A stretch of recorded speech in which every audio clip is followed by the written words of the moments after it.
Isimaan argatte akkan qillixamta gammachuu waan dhibii mee odeessin dhalta. Isimaan argatte akkan qillixamta gammachuu waan dhibii ati firra garta waan takkin garree wanni waan mamaati.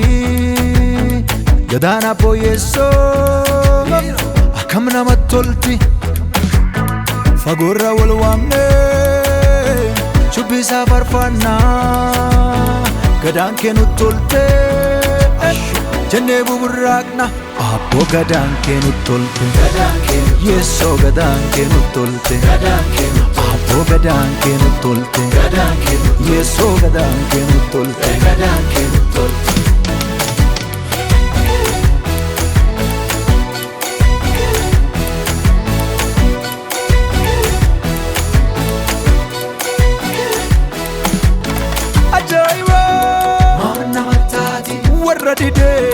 Jalu fakati wani duga Yeso fudhadha kawan pasi jannata argadha. Isi dhiiroo maqaan kun akkam mi'aa kadhandhameef mi'aa ni damma caala. Ililli saamne koota jallowwan kiyya yeso jecha koota na oliniya. Yeso yeso Yeso yeso yeso yeso Yeso yeso yeso yeso Yeso yeso yeso yeso Yeso yeso Jala no wase Jirena no wapase Koran faru maldevi Kotana migal tevi Jala no wase Jirena no wapase Koran faru maldevi Kotana migal tevi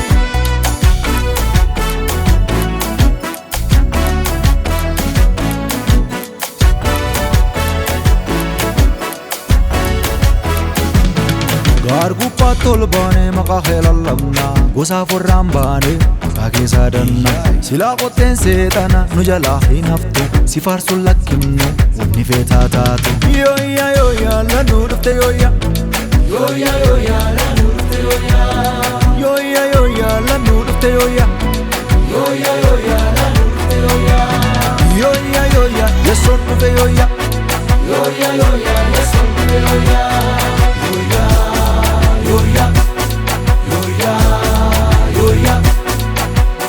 Jala no wase Jirena no wapase Koran faru maldevi Kotana migal tevi Jala no wase Jirena no wapase Koran faru maldevi Kotana migal tevi Isimaan argatte akkan qillixamta gammachuu waan dhibii mee odeessin dhalta. Isimaan argatte akkan qillixamta gammachuu waan dhibii ati firra garta waan takkin garree wanni waan mamaati.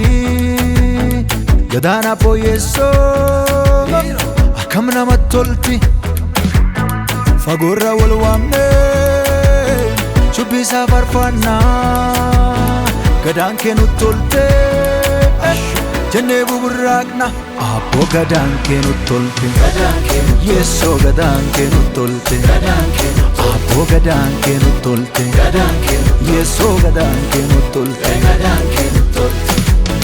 wani guba Bina galuma dhugeeffannaan galle karuma dhiiroo gartu jabdu jokanne dooti kamaan jannata galle. isi dhiiroo maqaan kun akkam mi'aa kadhandhameef mi'aa ni damma caala. Ililli saamne koota jallowwan kiyya yeso jecha koota na oliniya.